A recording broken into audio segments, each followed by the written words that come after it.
অভয়ার অবিচারের প্রায় 5 মাস হতে চলল। সেই 9ই আগস্ট থেকে মানুষ আন্দোলনে মুখর। এখনো আমরা জানি না যে অভয়ার খুনি কে বা কারা। আগামী 1 জানুয়ারি নতুন বছর 2025। নতুন বছরে আনন্দে উৎসবে আমরা হয়তো অনেকেই মেতে থাকব, কিন্তু তার মধ্যেও আমরা ভুলতে পারি না আমাদের কারুর ছোট বোন, কারুর দিদি, কারুর মেয়ে, কারুর প্রেমিকা অভয়াকে কারা হত্যা করলো।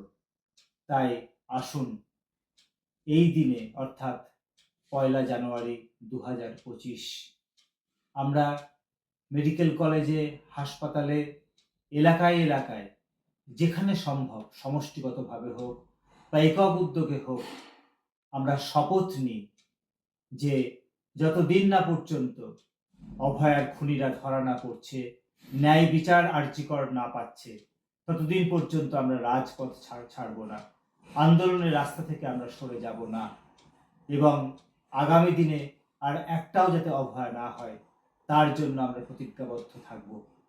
আর তার সাথে আগামী 1 জানুয়ারি ওই একই দিনে ঠিক বিকেল 5টায় আরজিকর মেডিকেল কলেজে, যেখানে চেস্ট মেডিসিন ডিপার্টমেন্টে আমাদের ছোট বোনের মৃত্যু হয়েছিল, সেই আরজিকর মেডিকেল কলেজে ক্রাই অফ দি আওয়ার যে ভাস্কর্য রয়েছে, সেই ভাস্কর্যের সামনে অভয়ের স্মৃতিতে আমরা সেদিনকে মোমবাতি জ্বালিয়ে এবং শপথ নিয়ে আমরা আন্দোলনকে আগামী দিনে আরো দুর্বার করবার প্রতিজ্ঞা নেব এবং আপনারা আশা করি ওই দিন বিকেল 5টায় সকলে আরজিকরে আসবেন এবং এই কর্মসূচিকে সফল করে